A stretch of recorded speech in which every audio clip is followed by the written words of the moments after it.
Glórias a Deus, glórias a Deus. Que atmosfera mais maravilhosa de adoração, não é? Que maravilha, que bênção. Tenho certeza que você, como eu, foi profundamente tocado por esses louvores. Profundamente. Que esses louvores nos acompanhem durante toda a semana. Sabe aquele momento que a gente sente um pouco enfraquecido? São dos louvores que nós precisamos lembrar, nos apoderarmos destas mensagens tão ricas, tão lindas, que elas vão trazer força para nós. Além da palavra que nós ouvirmos aqui, as orações, os abraços, os afetos, tudo isso é importante. Assim também os louvores são muito importantes. Além dessa atmosfera tão rica e linda de adoração, aqui também é um ambiente de cura, é um ambiente de encorajamento, é um ambiente que nós, em o nome de Jesus, se você entrou aqui amedrontado nessa noite, com medo de 2025, com as coisas que ainda hão de vir, eu tenho certeza que as muralhas, todas elas cairão para que nós possamos seguir adiante. Nós vamos seguir adiante porque a igreja de Jesus é uma igreja vitoriosa. Jesus venceu e por isso também nós somos mais do que vencedores por aquele que nos amou. Amém, igreja? Fico muito honrado e grato por esta oportunidade de trazer a mensagem no último domingo do ano. E nós estaremos falando sobre o trono, o livro e o cordeiro. Esse é o tema da nossa mensagem, tá bom? Tenho certeza que nós vamos tratar um assunto empolgante nessa noite.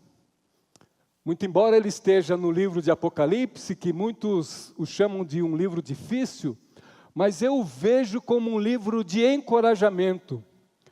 Porque é o livro que Deus levanta o véu e apresenta para nós as coisas que em breve devem acontecer. Esse é um livro que me enche de esperança. Porque retrata Deus no trono. Deus com as rédeas da história em suas mãos. Eu gostaria que projetasse para nós, por gentileza, Ian. Nós já vamos direto ao texto. E nós vamos aqui usar 2 capítulos. Nós não vamos ler o texto todo porque ficaria extenso. Mas nós colhemos alguns versículos que serão projetados para que nós possamos dar continuidade à nossa mensagem. E de imediato nós vamos ler Apocalipse, capítulo 4, versículo 1. E a nossa mensagem dessa noite, nós usaremos Apocalipse 4 e Apocalipse 5. Então nós trataremos do trono, do livro e do cordeiro. Tá bem? Será que já está projetado lá? Está lá. Então vamos ler todos juntos? Depois destas coisas, olhei. Havia uma porta aberta no céu.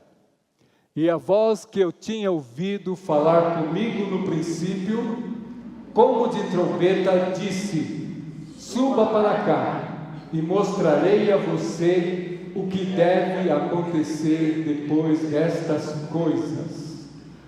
Muito interessante nós frisarmos que a palavra dita é as coisas que devem acontecer. O texto não diz que as coisas possivelmente acontecerão, talvez acontecerão. Não, as coisas que devem acontecer. Aqui há uma afirmativa. Suba para cá. E eu te mostrarei o que deve acontecer depois destas coisas. Igreja, eu quero situar os irmãos e a igreja antes de nós darmos continuidade. Os anos mais amargos da perseguição à igreja de Cristo haviam chegado. Desde que Nero começa a governar o Império Romano. No ano de 64, ele colocou fogo na capital do império. A maior cidade e mais rica estava em chamas. E não foi um incêndio pequeno, foi um incêndio generalizado. Nero assiste do seu palácio, vestido de ator, tocando a sua lira, observando Roma queimando, sob chamas. Começa então um verdadeiro massacre aos cristãos, porque Nero usa aquele incêndio para culpar os cristãos. E naqueles dias, faltaram madeiras suficientes para fazer cruz, para crucificar os cristãos. Tamanha foi a quantidade de crente crucificado. No ano 70, o imperador Vespasiano inaugura em Roma o Coliseu Romano, o anfiteatro da morte. Que na festa de inauguração de 100 dias, mais de 10.000 cristãos foram mortos, com requinte de crueldade, despedaçados completamente por leões famintos. Em 81, Domiciano assume o governo de Roma. Tamanha era a sua crueldade, ele foi chamado de o segundo Nero. E foi este imperador que deportou João para a ilha de Pátimos, não para que ele fosse tirar férias. João é jogado nessa colônia penal para morrer na solidão. Domiciano cercou e fechou João por todos os lados naquela ilha, fechando-lhe todas as portas. Entretanto, quando todas as portas foram fechadas no céu, foram fechadas para João na ilha, Deus abre uma janela no céu e diz para ele: suba para cá, que eu te mostrarei as coisas que talvez talvez acontecerão, mas as coisas que de fato devem acontecer. Irmãos, isto, se nós pensarmos, é maravilhoso, porque até nas horas mais sombrias da história, da perseguição mais cruel, onde a injustiça estava prevalecendo, Deus continuava no trono. Deus continua no trono. É Ele quem governa. É Ele que muda os tempos, as estações. É Ele quem depõe rei e os coloca outros em seu lugar. Quem decide a história é o nosso Deus que está no trono. É Ele que detém as rédeas da história. Não são os homens poderosos que têm a caneta na mão, que decidem ser importantes e acham que podem tomar decisões importantes para este mundo. Esta é a mensagem do Apocalipse. A visão que João tem na ilha de Pátimos não é a do Cristo derrotado. O Cristo que João vê na ilha de Pátimos é o Cristo vencedor. Diz a Bíblia que os seus cabelos são brancos como a neve.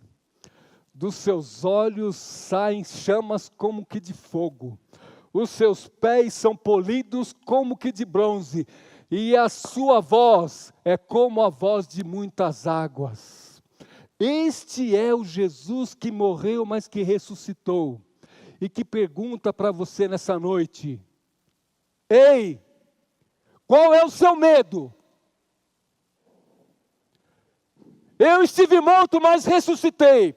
E as rédeas da história estão em minhas mãos. Portanto, não tenha medo. Você pode estar cercado por todos os lados, como João estava naquela ilha. As circunstâncias não eram de modo nenhum favoráveis a ele. Ele olhava e não havia saída para nenhum lado, mas houve uma voz do céu. E hoje Jesus está informando para você: essa luta que você está passando não é somente sua, é minha também. E ter Jesus ao lado não é estar isento de problemas, de jeito nenhum. Mas é ter a certeza de ter paz e ter força para continuar, mesmo em meio às maiores dificuldades desta vida. Amém, igreja? Portanto, não tenha medo. Não tenham medo. Jesus venceu a morte, e por isso a igreja de Jesus também é vencedora e é vitoriosa. Glória a Deus, igreja.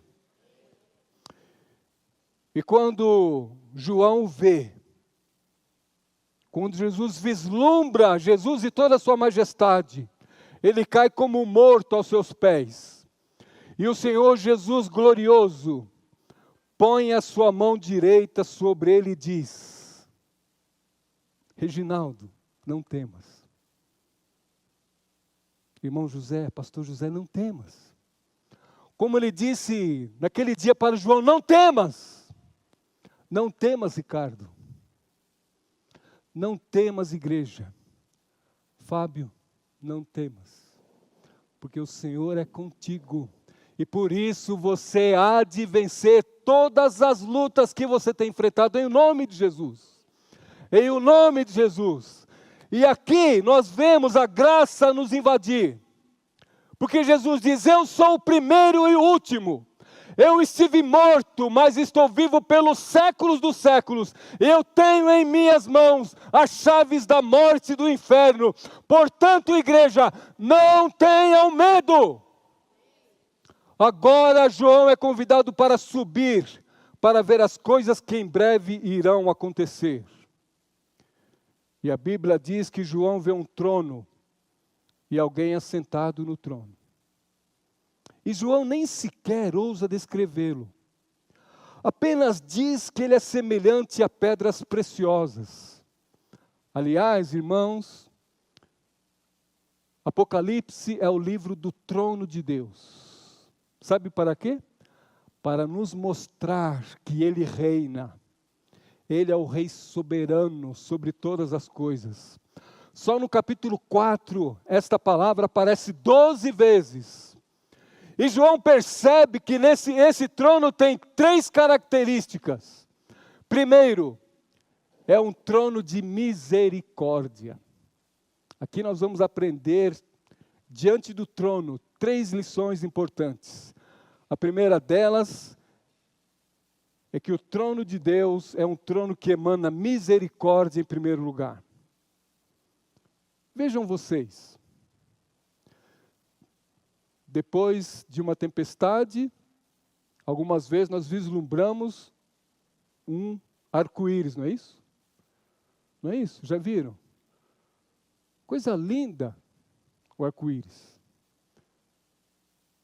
A nossa observação e a nossa experiência é que o arco-íris vem depois da tempestade, não é isso?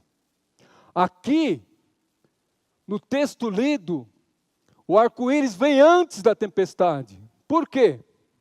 É porque Deus, antes de oferecer o juízo, Ele oferece misericórdia e graça. Aleluia! Do trono emana sempre misericórdia e graça. Agora, esse trono também é um trono de juízo. Olha o que nos informa o versículo 5 do capítulo 5. Do trono saíam relâmpagos, vozes e trovões. Há pessoas que infelizmente vivem deliberadamente em pecado.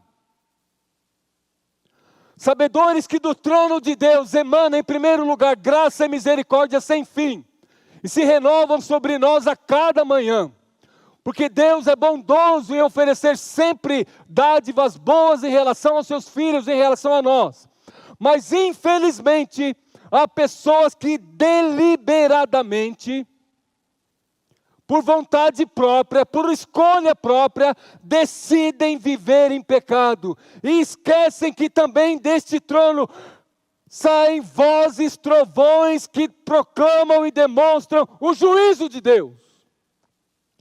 Nós não podemos viver achando que nós estamos isentos de nos apresentarmos diante do trono de Deus, que emana misericórdia em primeiro lugar, mas também emana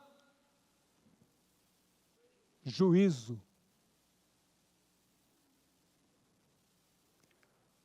É possível captar a mensagem? É evidente que a graça do Senhor é imensa, é sem fim, é transbordante, é inesgotável. Ela vem em primeiro lugar.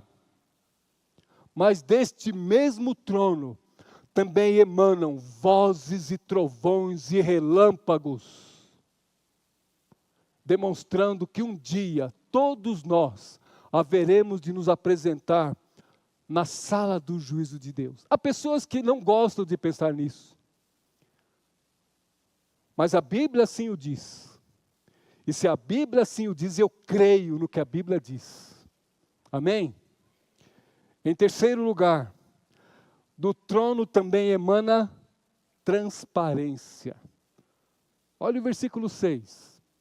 Capítulo 5, versículo 6. E diante do trono havia algo parecido como um mar de vidro, claro como cristal. O que significa? Significa que no trono de Deus não tem nada debaixo do tapete. No trono de Deus não há nada que permanecerá escondido. Tudo é transparente, tudo será trazido às claras. No trono de Deus tudo é verdadeiro. Tudo é santo, santo, santo. Tudo, absolutamente tudo é justo. Nos tronos da terra, o que nós encontramos? Iniquidade, injustiça, muitas coisas escondidas. Há coisas que, se forem trazidas à luz, e algumas vezes são trazidas à luz, provocam escândalo e vergonha. Mas no trono de Deus, tudo está claro. Irmão, eu tenho dito que obediência gera bênção. Obediência gera bênção. Para que nós sejamos abençoados, nós precisamos ter a nossa vida no altar do Senhor. Sendo oferecidos, como Paulo nos conclama em Romanos capítulo 12, oferecemos os nossos corpos como sacrifício puro, santo e agradável a Deus. Eu te pergunto nessa noite, e ainda há tempo, antes da virada do ano, de nós fazermos um concerto com Deus. Se você quer ser ricamente abençoado, viva em obediência. Viva em obediência à palavra. A palavra não mente. A palavra não fala de coisas que talvez acontecerão. Ela fala de coisas que acontecerão. Não há dúvida nenhuma que elas acontecerão. Então, como tem sido a sua vida? Quais coisas você tem empurrado para debaixo do tapete na sua vida? No seu relacionamento conjugal, no seu namoro, no seu emprego, no seu ambiente familiar. Faça uma visita ao seu coração. Se você pode, nessa noite, se apresentar diante do trono de Deus, que é um trono cristalino, e que você pode se apresentar diante do Senhor com as mãos limpas e dizer: eis-me aqui, Senhor. Eu ofereço a minha vida a Ti, como um culto racional, em sacrifício vivo, puro e santo, que agrade ao Senhor. A minha oração é que todos nós possamos fazer essa entrega de vida para Jesus. E eu não quero saber quanto tempo de crente você tem, quanto tempo de igreja você tem. Porque uma coisa é nós tentarmos viver dentro da religiosidade, dentro desse sistema religioso, pensando que nós podemos enganar a Deus, burlar a Deus, colocar venda nos olhos de Deus. Não é possível, de jeito nenhum, porque do trono de Deus emana transparência. Diante do trono de Deus, todas as coisas serão trazidas à luz, como essa luz que nos ilumina. Mas no capítulo 5, João vê na mão daquele que está sentado um livro. escrito por dentro e por fora, de todo selado com 7 selos. Esse é o livro da história. Esse é o desdobramento das coisas que estão por vir. Olha o que nos diz o verso 5. Então, vi na mão direita daquele que está assentado no trono, um livro em forma de rolo, escrito de ambos os lados e selado com 7 selos. 3 coisas se desenrolam agora no capítulo 5. Já deixamos a visão do trono de lado. Estamos diante do livro. Primeiro, procura-se quem seja digno. Apocalipse capítulo 5, versículo 1 ao 4. E segundo, o digno é encontrado. Versículo 5 ao 7. E terceiro, o digno é adorado. Aleluia. Porque a pergunta que suscita agora diante de nós é: quem é digno de abrir o livro? Quem é capaz de conduzir a história ao seu desfecho, à sua consumação? Nos diz a Escritura que João começa a chorar. Porque é feita uma pesquisa no céu, e não havia arcanjo, nem anjo, ninguém capaz de abrir o livro. Ninguém capaz de abrir o livro. Por isso João chora. Pense comigo, irmãos, que nesse momento a igreja está sendo perseguida. No Coliseu, os crentes estão sendo torturados, sendo comidos pelos leões famintos. Parece que ninguém vai controlar as tragédias, e as tragédias abatem e assolam a humanidade. Conversava com o pastor Luiz antes do culto. Quantas tragédias acontecem nesses nossos dias? Final de dezembro, janeiro, não é isso? Quantas tragédias nos assolam. Pessoas próximas, tragédias coletivas, tragédias individuais, tristezas profundas. Tivemos um velório aqui ontem à noite, 2 enterros hoje. Quanta tristeza. Mas o que vai nos impulsionar a seguirmos adiante? Amados irmãos, o livro de Apocalipse traz para nós a melhor definição da história que os homens já puderam contemplar. Vamos aprender juntos? Enquanto uns dizem que o mundo está sem rumo, que é um caminhão sem freio ladeira abaixo. Outros dizem que é sempre a mesma coisa. O que foi ontem será hoje, o que é hoje será amanhã, e o mundo é um círculo contínuo de desesperança e tragédia que não há fim nisso. E nós afirmamos, para nós como igreja, que a história tem um fim e um propósito, e nessa consumação, a vitória é de Cristo e a sua igreja. E Jesus escuta a voz de um ancião: não chore, João. Eis que o leão da tribo de Judá, a raiz de Davi, venceu para romper os 7 selos e abrir o livro. Aleluia! Bendito seja o nosso Deus. O nosso Deus seja louvado, o nosso amado Redentor, aquele por quem a nossa alma tanto esperou, aquele capaz de saciar a nossa sede, aquele Messias prometido na história, profetizado desde o Éden, aquele que nasceria da semente de mulher, esmagaria a cabeça da serpente, aquele que foi prometido pelos profetas, aquele que foi simbolizado pelo Cordeiro da Páscoa, aquele que foi simbolizado pelas festas de Israel, aquele que é o Verbo e se fez carne e habitou entre nós, aquele por quem a nossa alma tanto esperou, aquele que carregou sobre si os nossos pecados, o leão da tribo de Judá, a raiz de Davi, que venceu e rompeu os 7 selos e abriu o livro para a consumação da história. Amém, igreja? Aleluia! Aleluia! Por isso, igreja, eu repito, Não tenham medo. Não temais. Não sinta-se enfraquecido, enfraquecida, desanimado, desanimada, diante das dificuldades da vida.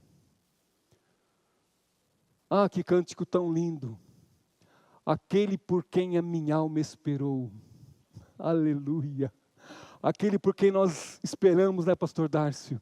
Que um dia voltará visivelmente, audivelmente e gloriosamente para buscar a sua igreja, para reinar com ele para todo sempre. Aleluia, igreja! Aleluia! Sabendo disso, nós não tememos coisa alguma que se coloque diante de nós. Todas as muralhas ruirão. Todas as dificuldades. Eu não conheço a sua vida por completo, mas você sabe as dificuldades que você tem enfrentado na vida. As feridas interiores que você traz consigo serão curadas em o nome de Jesus. As batalhas que você tem enfrentado, você as vencerá em o nome de Jesus. Sejam elas quais forem, porque Jesus vive e reina. O digno procurado é o digno encontrado.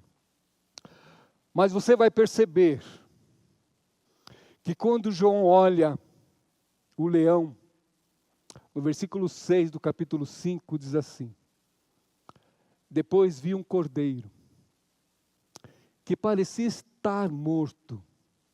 Eu o vi agora em pé, no centro do trono. Quando ele olha, ele vê um leão.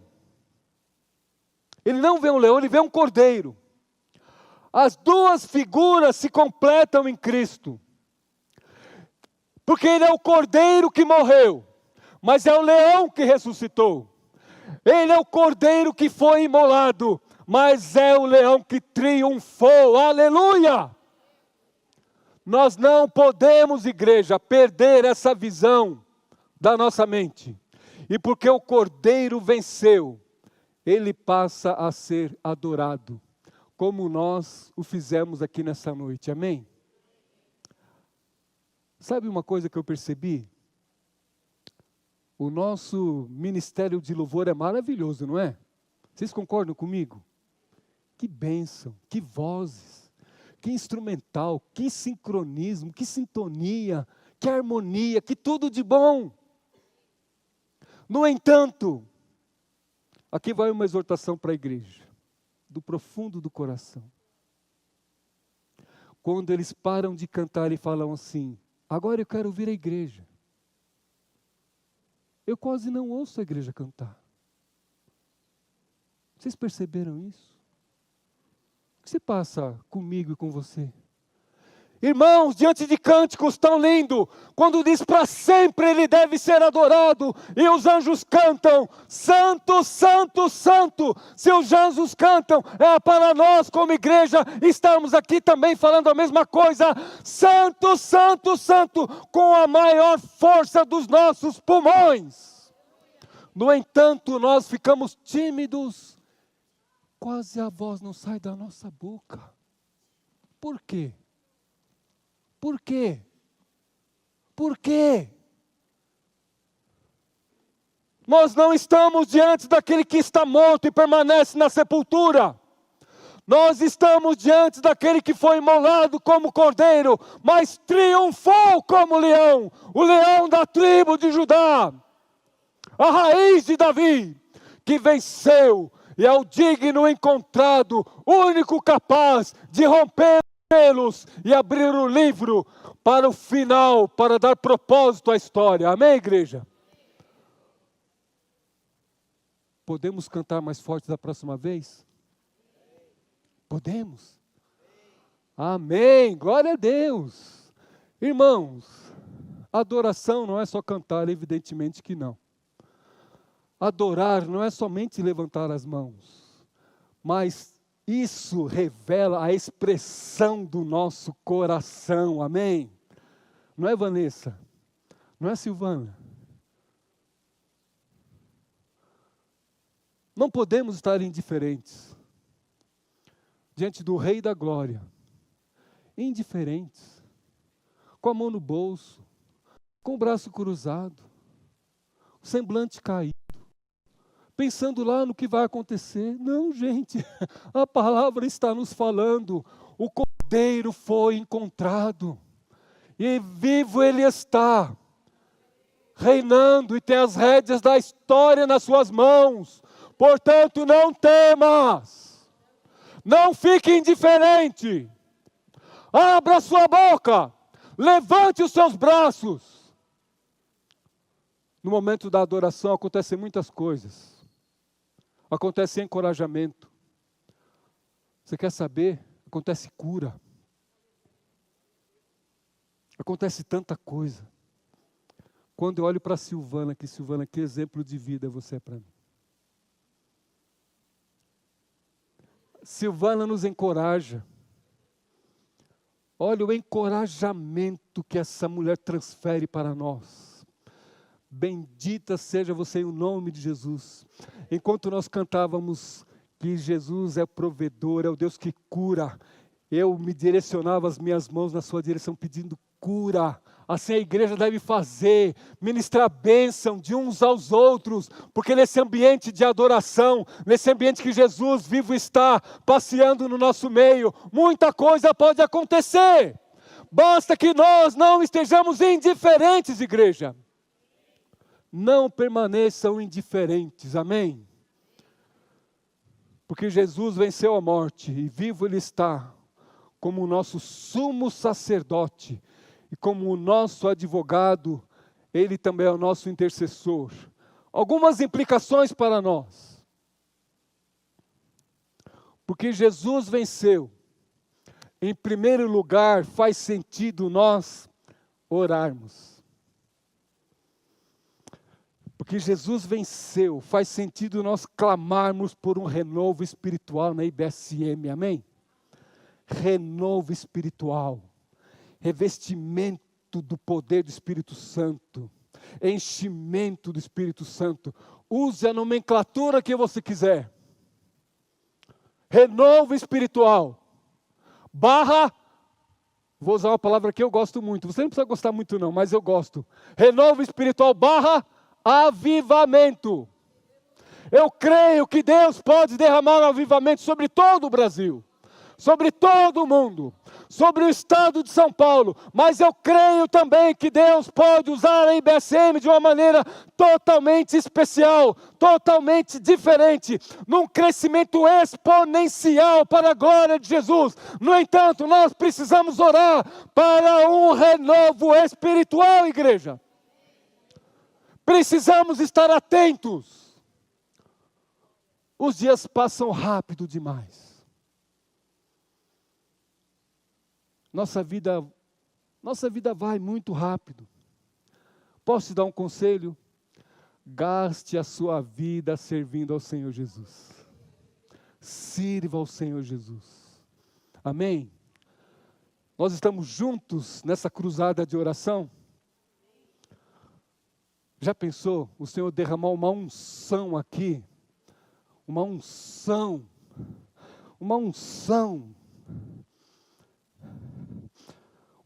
de servos, uma unção de adoradores, uma unção de pessoas que são voluntárias, e nós vamos entrar no ano do voluntariado, que o Senhor derrame uma unção para o voluntariado nessa igreja. Assim nós cresceremos de maneira exponencial, de maneira extraordinária, de maneira inequívoca, de maneira inquestionável. Nós cresceremos, igreja. Basta que nós dobremos o nosso joelho ao chão e oremos. Deixa eu dar um testemunho para você. Porque a gente vem de uma tradição que não se importa muito em orar de joelho, não é? Às vezes a gente ora, às vezes não. A gente tem aprendido que tanto faz orar em pé, deitado, na barriga do peixe. É verdade, tudo isso é verdade. E Deus não se importa nem quando a gente está orando e dorme. Deus não se importa, o importante é orar. Porque nenhum pai fica triste quando o seu filhinho, ao conversar com Ele, adormece em seus braços, não é isso? Então, se você está conversando com o Papai do céu e adormece, Ele não vai ficar bravo com você. O testemunho que eu quero dar, muito brevemente, é de uma menina chamada Isadora Pompeu. Quem conhece Isadora Pompeu? Já ouviu falar? Essa menina é da Igreja Batista. Ela teve um encontro maravilhoso com uma discipuladora. Essa menina estava enfrentando um período de depressão muito profunda na sua vida. Essa discipuladora, em primeiro lugar, ensinou essa menina chamada Isadora Pompeu a orar de joelhos, a perdoar, a estar pronta para servir. Eu não sei se você está muito conectado com as coisas que acontecem no mundo, mas a gente abre o celular e as notícias estão ali. Não é mesmo que você não assista televisão, não tenha Multishow, nada disso, mas eu não sei se você ficou sabendo, a Isadora Pompeu ganhou o prêmio de melhor canção e melhor cantora, não sei, no canal Multishow. Você ficou sabendo disso? E o testemunho dessa menina foi maravilhoso. Ela tendo saído de um período gravíssimo de depressão, Deus a alçou para estar sobre os holofotes do mundo, canal Multishow. Estavam presentes ali vários tipos de cantores. Essa menina começou a cantar, e a canção é simples, ela fala 1, 2, 3. 1, 2, 3. 1, 2, 3. Bênção sem fim. O mais lindo disso tudo é que no final da sua apresentação, e foi uma apresentação brilhante, brilhante, ela disse assim: se você que está aqui tem muitas bênçãos para agradecer, aplauda o nome do Senhor Jesus. E foram muitos aplausos. Eu gostaria que você aplaudisse ao Senhor Jesus, porque eu tenho certeza que você tem muitas bênçãos para agradecer. Não fique preso somente nas tristezas, porque Deus tem te abençoado mais do que você imagina. Faça como aquela menina, não importa onde você esteja, mas você pode ser luz e pode glorificar o nome do Senhor Jesus no local que você está. Se em primeiro lugar nós vimos que faz sentido a oração, porque o Cordeiro venceu, e finalizando, eu quero dizer que faz sentido também, faz muito sentido também. Conhece aquela foto ali? Conhece aquele povo ali? Porque o Cordeiro venceu. Faz muito sentido a IBSM evangelizar 2025 como nunca evangelizou. Porque Apocalipse fala que ali presente diante do trono haviam pessoas compradas pelo sangue do Cordeiro, de toda tribo, toda nação e toda língua, e todos eles estavam ali, porque foram comprados pelo sangue precioso do Cordeiro. Então, igreja, basta nós abrirmos a nossa boca. Não fique calado, não fique com seus pés presos, antes, vale a pena evangelizar, para que nós possamos alcançar em 2025 um crescimento exponencial. Aleluia! Que Deus abençoe toda a igreja nessa noite, que nós tenhamos um 2025 vitorioso, em o nome do Senhor Jesus. Amém? Glória a Deus.